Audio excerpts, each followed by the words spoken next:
Quelque part dans les vastes vallées de Mars, des courses de rovers ont lieu. 5 voitures roulent à grande vitesse vers la ligne d'arrivée. 3 coureurs laissent bientôt les autres derrière eux. Mais un seul d'entre eux sera le vainqueur. Jette un coup d'œil au tableau de bord de chacun des pilotes. Essaye de deviner qui sera le premier à franchir la ligne d'arrivée.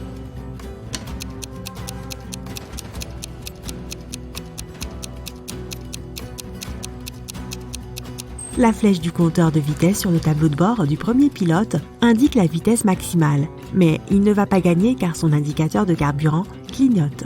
Le deuxième coureur semble aller bien, mais regarde dans le miroir. Personne ne se reflète dedans. La voiture roule sans conducteur. C'est le troisième pilote qui va gagner. Ses 3 amis partent chacun au voyage. Ils ont déjà fait leurs valises et rempli les réservoirs de leurs vaisseaux spatiaux. Ce mec dit qu'il veut visiter Neptune. Cette fille va aller voir ses amis qui vivent sur Mars. Cet homme se rend sur Vénus. Lequel d'entre eux ment ?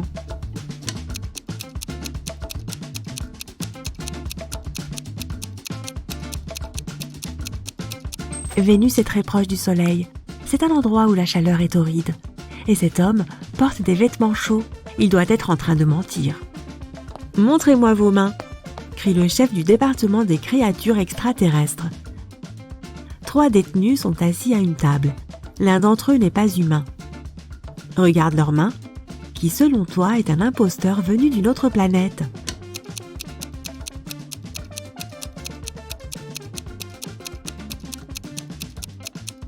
Oui, ce type a 6 doigts, mais il y a des gens sur Terre qui ont des mains comme ça aussi. Regarde plutôt cette fille. Elle a des yeux verts brillants. Apparemment, elle n'est pas de notre planète. 3 aventuriers marchent sur la face cachée de la Lune. Ils sont fatigués et perdus. Heureusement, un vaisseau spatial de secours les repère. Les voyageurs supplient de les prendre à bord, mais il n'y a qu'un seul siège. Le premier aventurier porte une lourde boîte avec des roches de météorites. Il est fatigué et ne peut plus marcher avec cette charge. Le deuxième ne porte rien, mais il a l'air malade. Le troisième dit qu'il est épuisé parce qu'il a extrêmement soif. Il n'a pas bu depuis 2 jours. Qui a vraiment besoin d'aide ?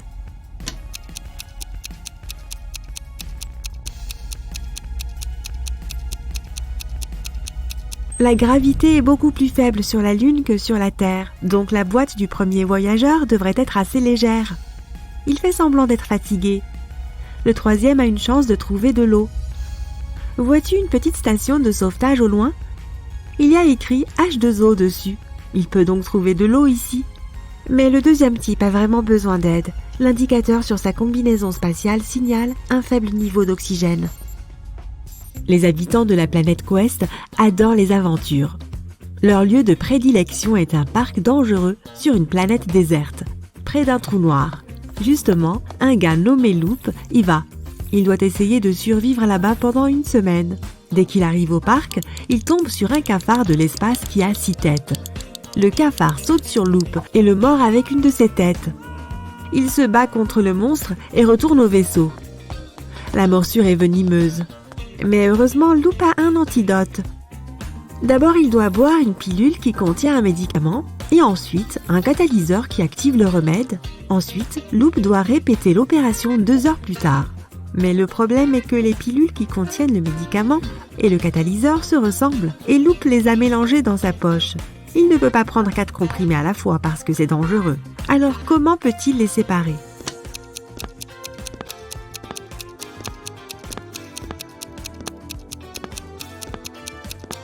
Loop doit écraser toutes les pilules et diviser la poudre en 2 parties égales. Une pour maintenant et l'autre qu'il avalera 2 heures plus tard. Il y aura la même quantité de catalyseur et d'antidote dans chaque partie. Tu es sur une planète VVK, dans la nébuleuse du crayon violet. En ce moment, tu te promènes dans une forêt sombre. Les arbres sont couverts de morceaux de papier toilette à la place des feuilles. Tu sais que tu as de la compagnie dans les bois, un loup-garou. Tu arrives à une falaise rocheuse et tu vois 3 ponts qui mènent à l'autre côté de la forêt. Il y a des gens sur chaque pont. Lequel est le loup-garou ?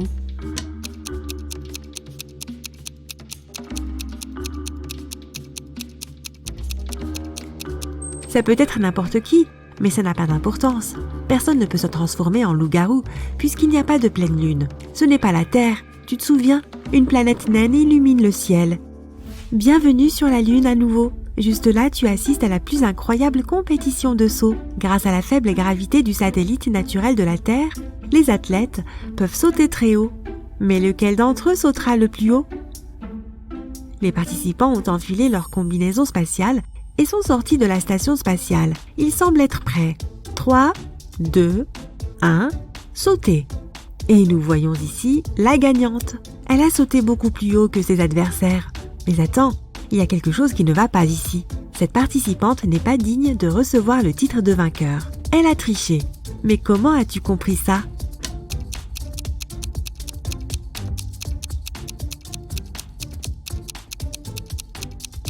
C'est un hologramme.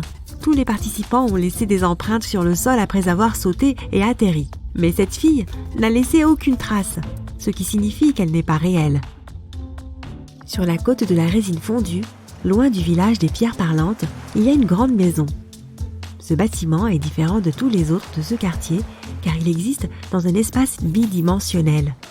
Le propriétaire est un riche architecte, Monsieur Ali Liebulb, qui vient de se réveiller après une sieste de 9000 secondes. Il trouve une banane en diamant cassée dans la cuisine. Il se met en colère et appelle tous ceux qui étaient dans la maison pendant son sommeil.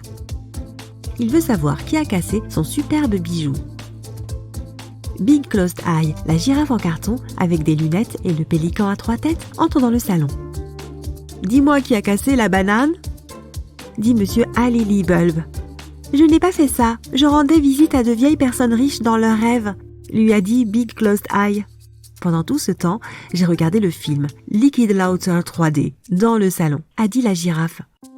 Je n'ai aucune idée de qui je suis et de ce qui se passe ici, mais je n'ai pas touché à ta banane, a dit l'une des têtes du pélican. Monsieur Ali Liebulb comprend immédiatement qu'il lui a menti. Et toi?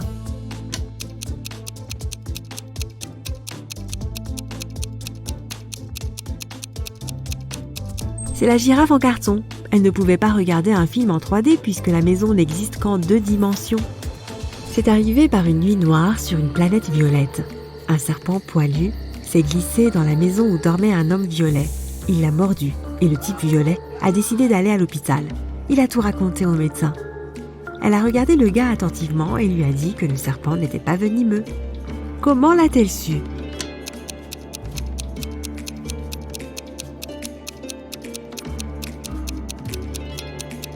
Il était 3h45 à l'horloge dans la chambre du mec.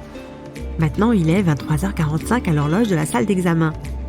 Le type violet a passé presque une journée entière pour aller à l'hôpital. Jusqu'à présent, rien de grave ne lui est arrivé, ce qui signifie que le serpent n'était pas venimeux. Le roi d'une petite planète n'a pas d'héritier. Mais alors, qui deviendra le souverain de ce monde ? Pour choisir le meilleur candidat, le roi donne une graine à chaque habitant. Celui qui fera pousser la plus belle fleur aura la planète. Leur dit le roi. Revenez dans 2 mois. 2 mois plus tard, tout le monde est revenu avec 2 belles fleurs. Parmi des centaines de candidats, il y avait une fille avec un pot vide et son frère avec la plus belle fleur. Le roi a dit qu'il gouvernerait la planète. Pourquoi eux ?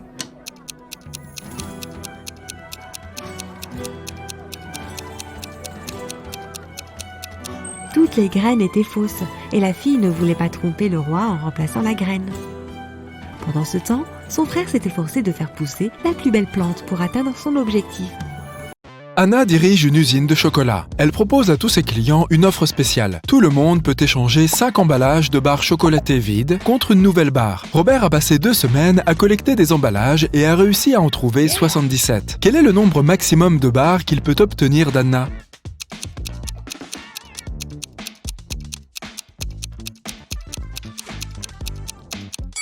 Robert peut obtenir un total de 19 barres. Tout d'abord, il peut échanger ses 77 emballages contre 15 barres et il lui restera 2 emballages vides. Après avoir déballé les 15 nouvelles barres, Robert pourra échanger les 15 emballages contre 3 autres barres. Il pourra maintenant utiliser ces 2 emballages du départ et les 3 nouveaux emballages pour obtenir une dernière barre. 15 plus 3 plus 1 égale 19. Henry est astronaute. Il fait atterrir son vaisseau spatial sur une autre planète dans une galaxie inconnue et a commencé à explorer la ville et ses citoyens. Très vite, Henry ressent un besoin pressant d'aller aux toilettes. Mais lorsqu'il voit ces deux portes menant aux toilettes des dames et des messieurs, il est confus. Le problème est qu'Henry ne parle pas la langue locale et qu'il ne peut pas demander quelle porte est pour les hommes et laquelle est pour les femmes. Heureusement, il croise un autochtone, Mo, qui comprend l'anglais. Mais il ne peut parler que sa langue maternelle. Quelles sont les deux questions qu'Henry doit poser pour trouver la bonne porte ?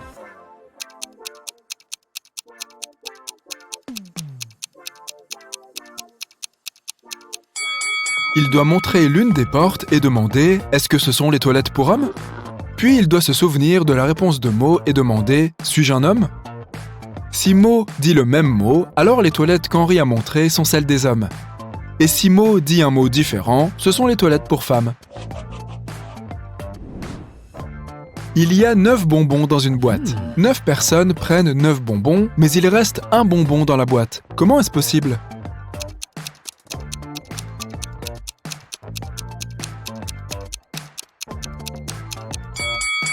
La dernière personne a pris un bonbon et la boîte. Ainsi, il reste un bonbon dans la boîte. Par une nuit froide, 4 amis se promènent en ville. À un moment donné, ils essayent de s'abriter sous un parapluie. Mais le parapluie est trop petit. Pourtant, les 4 amis parviennent à rester au sec. Comment est-ce possible ?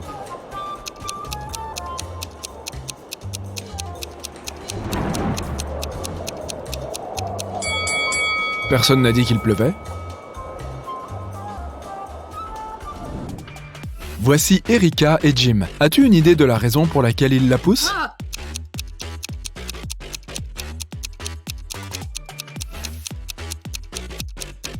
Parce qu'ils sont en train de tourner un film. Tu vois le caméraman qui se reflète dans la fenêtre ? Billy organise un jeu de hasard pour ses amis. Il place 2 bonbons, un jaune et un rouge, dans une boîte opaque. Si les joueurs prennent le bonbon rouge, ils recevront 5 000 €.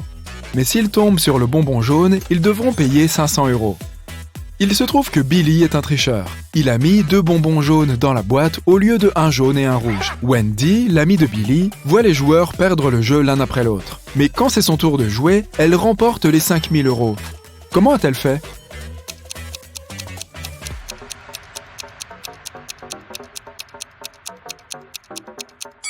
Elle a pris un bonbon et, sans le montrer à personne, l'a mangé. Puis elle a pris le bonbon restant, qui est jaune, et l'a montré à tout le monde. Billy a été obligé d'admettre que le premier bonbon devait être rouge. Sinon, tout le monde aurait découvert qu'il avait triché. Nina se rend à un speed dating et rencontre 3 garçons qui lui plaisent. Le lendemain, chacun d'eux l'invite à sortir. Peux-tu aider Nina à faire le meilleur choix ?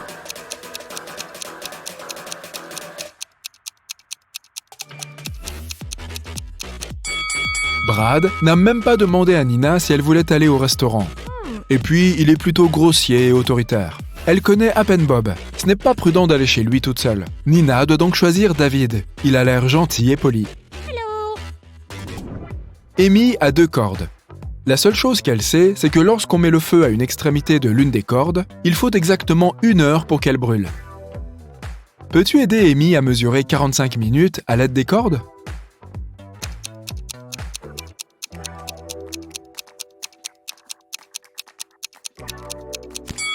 Elle doit allumer les 2 extrémités de la première corde et une extrémité de la deuxième. Dans 30 minutes, la première corde aura complètement brûlé. Pour mesurer les 15 minutes restantes, elle doit allumer la deuxième extrémité de la deuxième corde. Lorsqu'elle sera complètement brûlée, elle saura avec certitude que 45 minutes se sont écoulées. Adam est un célèbre chanteur d'opéra. Il va se produire pour le roi et la reine pendant 7 jours d'affilée. En échange de son travail, ils doivent lui payer 1/7 de lingots d'or par jour. Adam n'accepte pas les paiements anticipés. Il exige un paiement quotidien. Quel est le plus petit nombre de coupes que le roi et la reine doivent faire pour pouvoir payer Adam chaque jour ?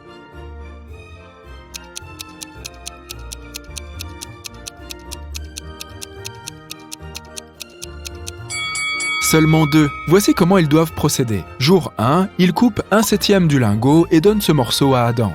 Jour 2, ils coupent 2/7 du lingot et donnent ce morceau à Adam. Il va alors leur rendre le 7e du premier jour. Jour 3, il redonne à Adam le 7e du premier jour. Jour 4, il donne à Adam les 4 septièmes restants du lingot et il leur rend les morceaux correspondant à 1 septième et 2 septièmes en monnaie. Jour 5, il donne à Adam le morceau de 1 septième. Jour 6, il lui donne les 2 septièmes et récupère le 7e en monnaie. Enfin, le 7e jour, il redonne à Adam son dernier 7e. Jenny et Sam arrivent dans un camping où ils doivent monter leur tente. Il y a 3 endroits possibles. Dans la forêt, dans le champ et près du lac. Quel endroit doivent-ils choisir ?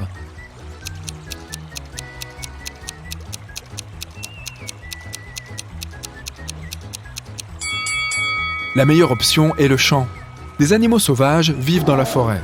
Quant au lac, un zombie se cache dans les buissons sur la rive. Ce n'est probablement pas le meilleur des voisins. George marche dans la rue. Soudain, un sorcier surgit de nulle part et le téléporte dans son château. Il lui propose de choisir entre 3 portes. Il y a un tigre affamé derrière la première, un dinosaure en colère derrière la deuxième, et la pièce derrière la troisième est remplie de gaz toxiques. Quelle porte George doit-il choisir ?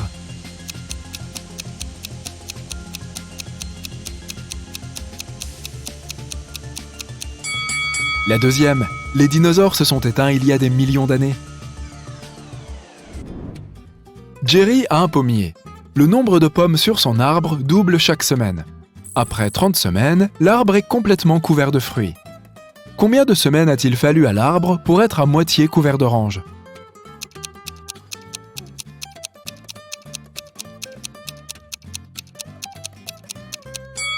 Les oranges ne poussent pas sur les pommiers, mais si la question portait sur les pommes, la réponse serait 29 semaines, puisque le nombre de pommes double chaque semaine. Lors d'une visite dans un magasin d'antiquités, Rachel a trouvé une pièce d'or bien particulière. Il s'avère que l'homme qui l'a apportée au magasin a dit qu'elle avait appartenu à un pirate nommé Capitaine Benedict Jameson. Il a dit qu'il avait caché le reste de ses trésors sur une île. La carte était cachée dans une grotte située sur une plage de cette même île. Mais personne n'avait encore réussi à trouver le trésor. Rachel était intriguée, elle a donc appelé son ami Jérémy et l'a convaincu de partir en mer à la recherche de ce trésor. Après des semaines de navigation, ils sont arrivés sur l'île et ont cherché la grotte en premier. Peux-tu la repérer ?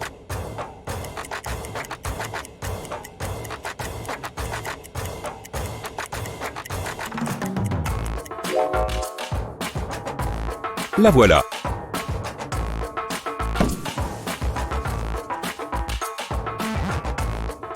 Trois chemins différents dans la grotte mènent à la carte.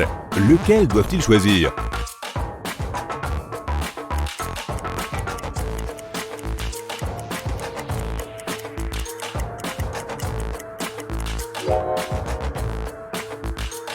Tu as vu les yeux d'un animal sauvage qui attend sa proie dans l'ombre du deuxième chemin ? Il y a une toile d'araignée assez grande qui bloque le troisième chemin. Cela signifie qu'une grande araignée l'a faite. Donc l'option la plus sûre est le premier chemin.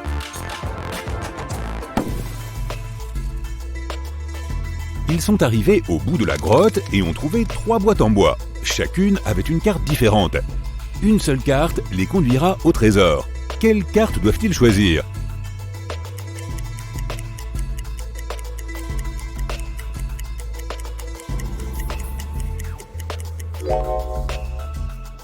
La zone que montre la première carte est entourée d'arbres. La deuxième carte montre une zone entourée par l'océan. La zone de la troisième carte est entourée de montagnes. Donc, comme ils sont sur une île, ils devraient choisir la deuxième carte. Au dos de la carte au trésor, ils ont trouvé un message écrit par le capitaine Benedict lui-même. Félicitations, voyageur, tu as choisi la bonne carte. Tu es maintenant un peu plus près de trouver le reste de ma richesse. Mais je te préviens, le voyage à venir ne sera pas simple. Tu devras résoudre toutes les énigmes que je te propose. Et alors seulement, tu pourras trouver mon trésor. D'après la carte, il devait entrer dans la forêt. Le capitaine Benedict a laissé une autre énigme sur la carte à ce sujet. Mon ami va t'accompagner à partir de maintenant. Mais d'abord, tu dois trouver l'arbre sur lequel il vit. Cherche un palmier à fruits. Si tu essaies de mordre le fruit dont je parle, tu vas te casser les dents, je te le garantis. Regarde autour de toi. De quel arbre penses-tu que le capitaine parle?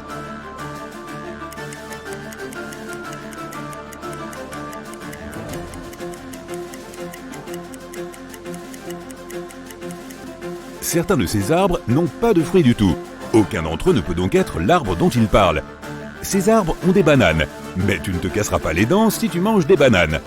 Alors ce doit être cet arbre avec des noix de coco, car tu te casseras certainement les dents si tu essaies de mordre une noix de coco.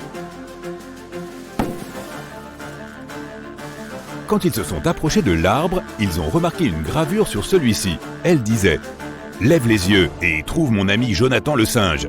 Emmène-le avec toi dans ton voyage, car il sait où j'ai caché la clé. » Rachel et Jérémie ont alors levé les yeux et ont vu 3 singes. À ton avis, quel singe est Jonathan?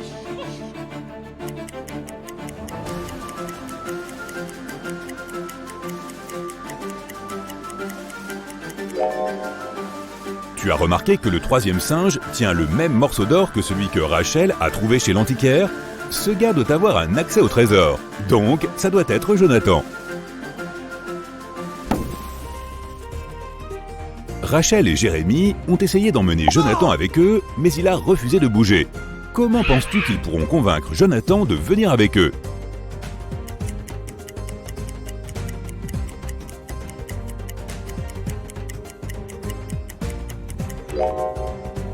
Heureusement, il y a des bananiers dans les environs, donc il devrait juste lui donner une banane pour gagner sa confiance. Jérémie voulait grimper sur un bananier pour cueillir une banane, mais ils étaient tous très hauts, et il lui semblait impossible de grimper tout en haut. Cependant, Rachel a soudain éclaté de joie après avoir vu quelque chose qui pourrait aider Jérémie. Qu'a vu Rachel?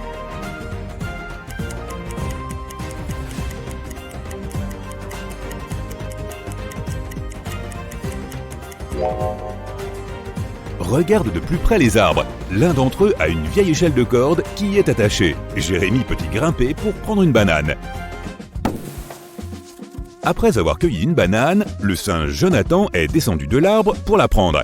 Pendant qu'il la mangeait, Rachel et Jérémie ont eu faim et ont décidé de faire une pause pour manger quelque chose eux aussi. Cependant, lorsqu'ils ont pris la nourriture dans leur sac, tout avait disparu. Peux-tu deviner ce qui s'est passé?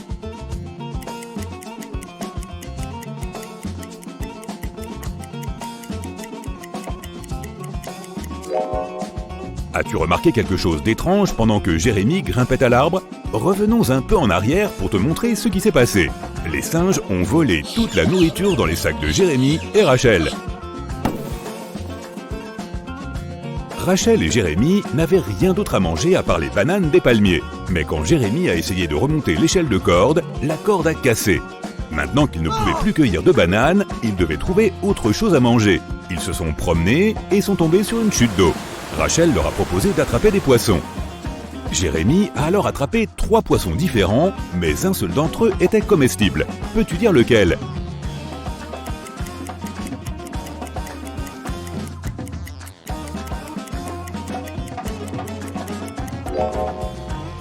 Ils doivent manger le premier poisson, car le deuxième a des épines et n'est donc pas comestible. Le 3e poisson n'est pas réel, il est électronique. Il y a des petites caméras à la place des yeux. Un vieux majordome effrayant ouvrit la porte et les fit rentrer. La porte se referma brusquement dans leur dos, puis se volatilisa. Il n'y avait pas d'autre porte dans la pièce où ils étaient entrés. Le majordome dit « Bienvenue, mortels, à votre perdition. Pour sortir de cette maison, vous devez résoudre toutes les énigmes dans chaque pièce. Si vous ne pouvez pas, vous resterez dans cet endroit pour toujours. Voici votre énigme pour cette pièce. Quelle épouse va se marier avec ce fiancé ? » S'ils parviennent à trouver la réponse, une porte apparaît. S'ils n'y parviennent pas, eh bien, tant pis.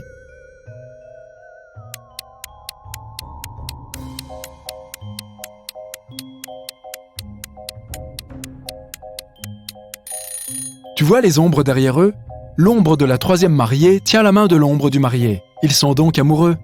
Elle doit donc être son élue. Après avoir répondu correctement à l'énigme, une porte apparut devant eux. Ils entrèrent dans la pièce suivante, qui était une bibliothèque.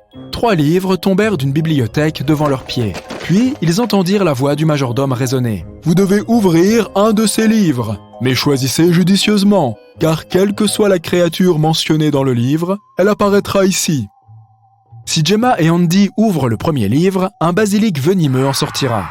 S'ils ouvrent le deuxième livre, ce sera un monstre piranha géant aux dents tranchantes comme des rasoirs. S'ils ouvrent le troisième livre, un dragon cracheur de feu leur foncera dessus. Quel livre doivent-ils choisir ?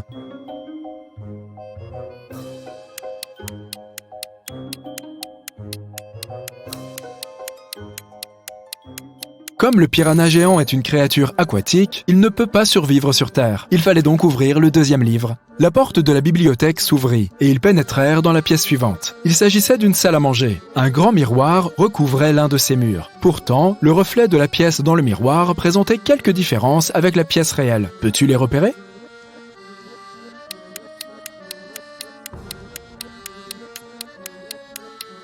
Le reflet de la statue de cerf dans le miroir a plus de bois.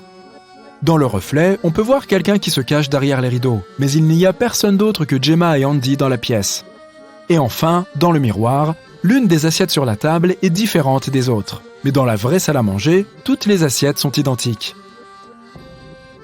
Gemma et Andy avaient très faim. Heureusement, la prochaine porte qui apparut les mena à une cuisine.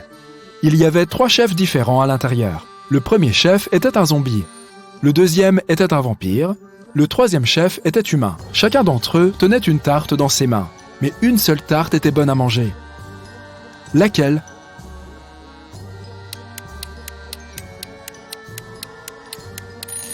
Tu vois les insectes qui sortent de la tarte du chef zombie ? Burk. La tarte que tient le chef humain brille d'une façon étrange. Ça m'a l'air dangereux. Donc, il devrait choisir la tarte du chef vampire. Parce que ce n'est pas du sang, c'est de la sauce à la cerise sur le dessus. Si c'était du sang, le vampire aurait déjà mangé la tarte. Après avoir répondu à l'énigme, 2 portes apparurent devant eux. L'une d'elles portait le nom de Gemma, et l'autre celui d'Andy. Le majordome se faufila derrière eux et poussa Gemma par la porte Gemma, et Andy par la porte Andy. Gemma tomba dans un puits et se retrouva dans un jardin mystérieux. Elle réveilla par accident un nain de jardin qui dormait. Il se mit très en colère contre elle, et pourtant, il accepta de laisser Gemma partir si elle répondait correctement à sa question. Il montra à Gemma 3 petites maisons champignons et lui demanda laquelle était sa maison. Peux-tu trouver la réponse ?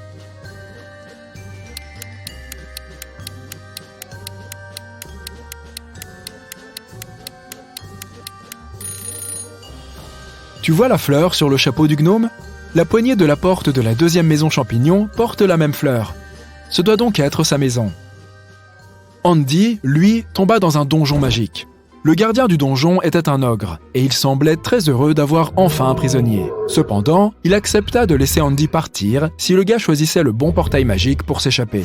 2 portails magiques apparurent devant lui. Chacun menait à une pièce. Andy devait rester dans la pièce de son choix pendant 5 minutes. La première pièce était remplie d'un gaz toxique qui l'aurait mis KO en 4 minutes. Et la deuxième pièce était remplie d'eau. Si Andy opte pour cette pièce, il devra être enchaîné au sol, avec l'eau qui monte très vite. Dans quelle pièce peut-il survivre ? Andy doit choisir la première pièce. Il doit prendre une inspiration et essayer de ne pas respirer pendant 1 minute. Après ça, il devra attendre 4 minutes que la porte s'ouvre. Et alors, il pourra s'échapper. Gemma et Andy furent transportés comme par magie dans le couloir après avoir répondu correctement à leurs énigmes. Ils étaient heureux d'être à nouveau ensemble. Au bout du couloir, il y avait une porte. Et devant la porte, une sorcière se tenait debout. Elle déposa 3 longues baguettes magiques sur la table en face d'elle et dit « Vous n'avez pas besoin de faire quoi que ce soit avec l'une de ces baguettes. L'une d'entre elles doit être coupée en 2. Et une doit être encore plus courte que cette moitié. » La sorcière ajouta qu'ils pouvaient répondre une seule fois. Et si leur réponse était fausse, elle n'ouvrirait pas la porte. Alors, peux-tu dire quelle baguette est la plus longue, celle qu'ils doivent casser en 2 et celle qui est la plus courte ?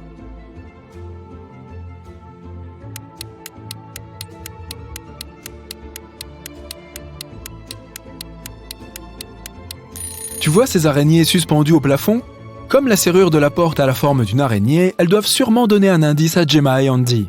Le fil de soie auquel la première araignée est suspendue est le plus court, donc la première baguette doit être la plus courte.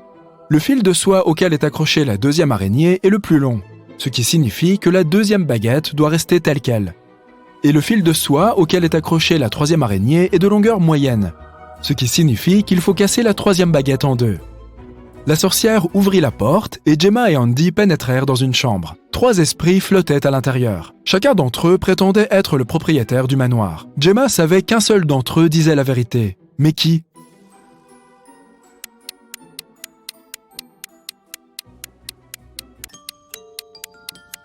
L'esprit de la vieille dame dit la vérité. Pourquoi ? Rembobinons un peu. As-tu remarqué les portraits accrochés au mur dans le couloir ? Il y a un portrait de cette même dame. Cela veut dire qu'elle était l'une des propriétaires du manoir. La prochaine étape fut un salon. Quand ils entrèrent, Andy vit quelque chose de bizarre. Qu'est-ce que c'était ?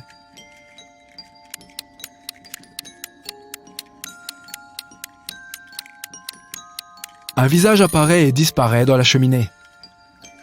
Puis, nos 2 acolytes entrèrent dans un bureau. Qu'est-ce qui est si bizarre ici ?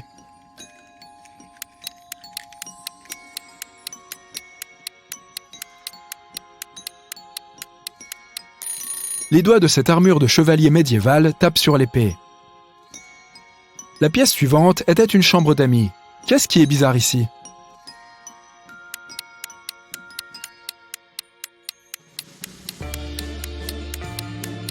Cette boule de cristal montre quelqu'un de piégé dans le sous-sol. Gemma et Andy décidèrent de jeter un coup d'œil au sous-sol au cas où quelqu'un aurait vraiment besoin d'aide.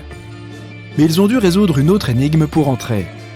Il y avait un panneau avec un mot de passe. Ils devaient taper 7 chiffres pour déverrouiller la porte. Ils n'avaient aucune idée de ce que pouvait être le mot de passe. Heureusement, il y avait une note sur le mur. Et ce mot était écrit dessus. Qu'est-ce que ça veut dire ?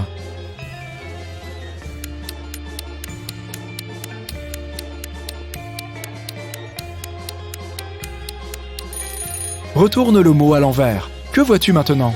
Les lettres ressemblent à des chiffres. C'est ça. Donc, le mot de passe est 1, 8, 3, 7, 8, 3, 7. 3 personnes au sous-sol prétendaient être piégées là. Mais seulement une d'entre elles disait la vérité. Qui est cette personne ?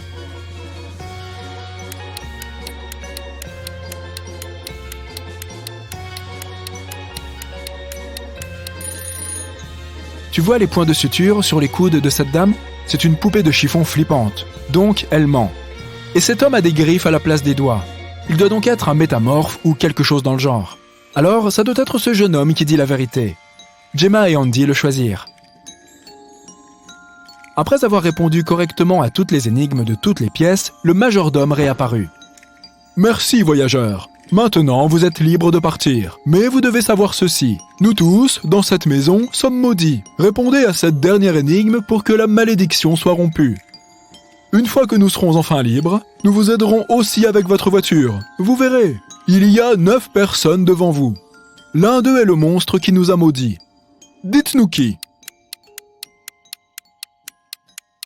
Ce type a 2 cornes qui se cachent dans ses cheveux. Ce n'est pas un humain, c'est un monstre.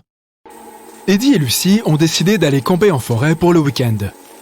Mais ils ne savent pas qu'elle est protégée par un esprit maléfique qui n'aime pas les intrus. Il apparaît devant eux et dit « Vous avez pénétré dans ma forêt sans y être invité. Vous ne pourrez pas repartir.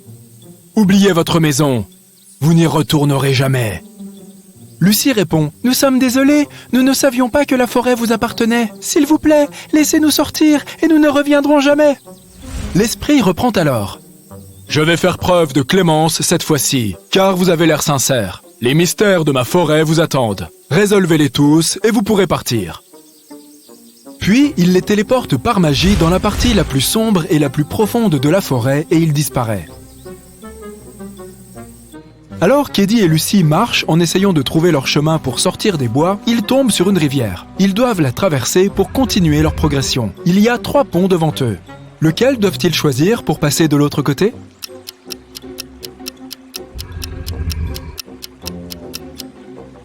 Tu vois le monstre qui se cache sous le pont de pierre ? Il a l'air dangereux. Le pont en bois, quant à lui, a l'air si vieux, il peut s'effondrer à tout moment. C'est pourquoi ils doivent choisir celui-là. Après qu'Eddie et Lucy aient traversé le pont, ils voient 3 chemins différents devant eux. Le premier mène à une grotte où vivent des trolls géants affamés. Le deuxième mène à la maison de sorcières maléfiques, qui ont besoin de sang humain pour un sort qui leur permettrait de rester jeunes pour toujours.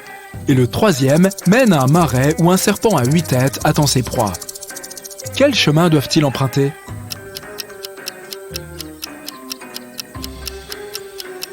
Ils doivent choisir le troisième chemin, car si tu regardes attentivement, tu peux voir que plus haut, ce chemin se sépare encore en deux. Cela signifie qu'il y a un quatrième chemin qu'ils peuvent prendre s'ils continuent à marcher sur celui-ci, et ils ne finiront pas dans l'une des gueules du serpent. Lorsqu'ils arrivent au bout du quatrième chemin, ils voient la cabane d'un magicien. Ils se disent que ce dernier pourra les aider, mais la porte est verrouillée. Lorsqu'ils essayent de la forcer, une plume magique vole vers eux depuis l'une des fenêtres de la cabane et commence à écrire une énigme dans les airs. Le seul être qui puisse vous laisser entrer est mon familier Arthur le hibou. Il doit être en train de dormir dans un arbre à cette heure-ci. Pour le convaincre, vous devez lui apporter sa fleur préférée. Mais si vous ne le repérez pas dans les prochaines secondes, je ne pourrai pas vous aider. Et vous devrez errer dans cette forêt pour toujours. Peux-tu repérer où se trouve le hibou ?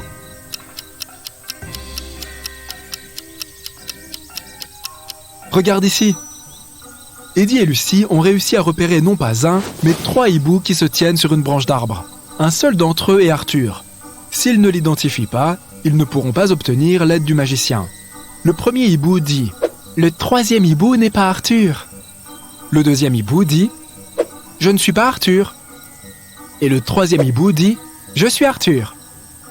Un seul d'entre eux dit la vérité, et les 2 autres mentent. Peux-tu dire lequel est Arthur ?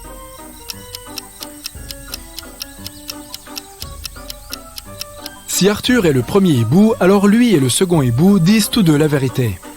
Si Arthur est le troisième hibou, alors lui et le premier hibou disent tous les deux la vérité. Mais comme un seul des hiboux dit la vérité, Arthur doit être le deuxième. Une fois qu'Eddie et Lucie ont compris quel hibou était Arthur, les 2 autres s'envolent. Puis Lucie lui demande quelle est sa fleur préférée. Arthur répond par une nouvelle énigme. « Je peux devenir très grand. Je suis de couleur jaune. Quand je suis jeune, je poursuis l'étoile la plus proche du soleil. Quelle fleur suis-je ? »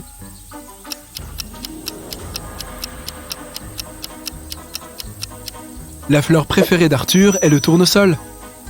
Eddie et Lucie doivent donc rapporter un tournesol à Arthur pour qu'il les laisse entrer. Ils lui demandent où ils peuvent en trouver un, et Arthur leur répond qu'ils peuvent le cueillir dans le champ de tournesol qui se trouve entre le champ de maïs et le champ de blé.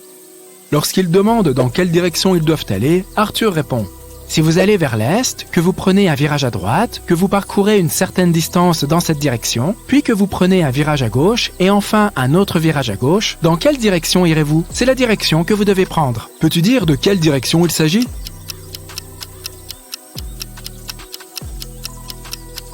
Le nord.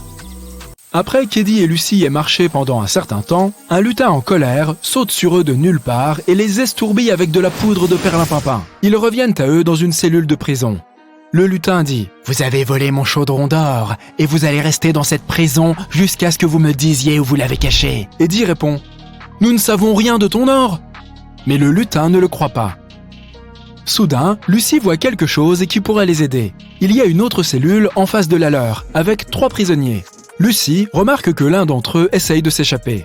Elle suggère de passer un marché avec le lutin. Elle dit « Je te dirai quel prisonnier a l'intention de s'échapper si tu nous laisses partir. C'est probablement celui qui a volé ton or et je te promets que nous t'aiderons à le retrouver une fois que tu nous auras libérés. » Le lutin accepte ce marché. Jette un coup d'œil à ces 3 prisonniers. Peux-tu dire qui essaye de s'échapper ?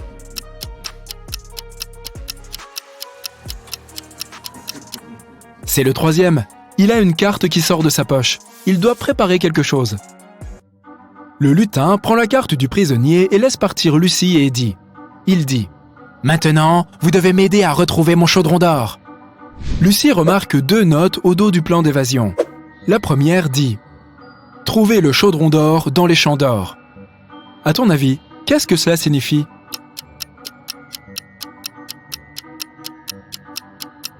Tu te souviens de ce qu'a dit Arthur ? Il a parlé de 3 champs différents, le tournesol, le maïs et le blé. Or, ces 3 plantes sont jaunes ou dorées. Cela signifie que le chaudron d'or du lutin se trouve dans l'un de ces champs. Le chemin entre la prison du lutin et les champs est envahi par la brume. Ils se perdent et arrivent dans une partie de la forêt que même le lutin ne connaît pas. Eddie remarque immédiatement 3 choses inhabituelles. Peux-tu les repérer?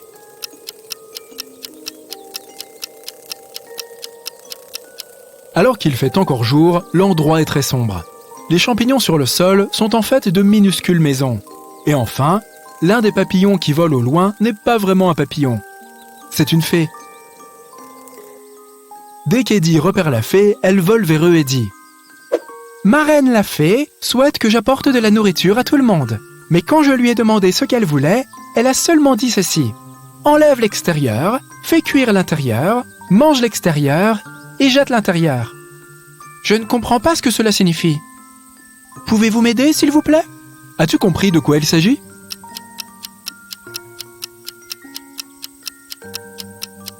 C'est un épi de maïs. La fée les remercie de l'avoir aidé. Lucie lui dit alors qu'ils étaient en route vers les champs de tournesol, de maïs et de blé, mais qu'ils se sont perdus. La fée leur dit qu'elle s'y rend aussi pour récolter 1 ou 2 épis de maïs. Ils la suivent tous et arrivent au champ. Après avoir récolté son maïs, la fée leur demande ce qu'ils cherchent. Le lutin répond « Nous cherchons mon chaudron d'or !» La fée leur dit qu'il y a un labyrinthe dans chacun des 3 champs. Au centre de chaque labyrinthe, il y a un chaudron d'or. Mais un seul contient de l'or véritable, et les autres sont des leurs. Le vrai se trouve dans le labyrinthe qui a le chemin le plus court du départ jusqu'au centre. Peux-tu dire lequel c'est?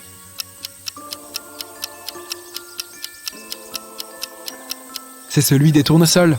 Le lutin, satisfait d'avoir récupéré son or, fait ses adieux à Eddie et Lucie. Ces derniers cueillent un tournesol pour Arthur et retournent à la cabane du magicien.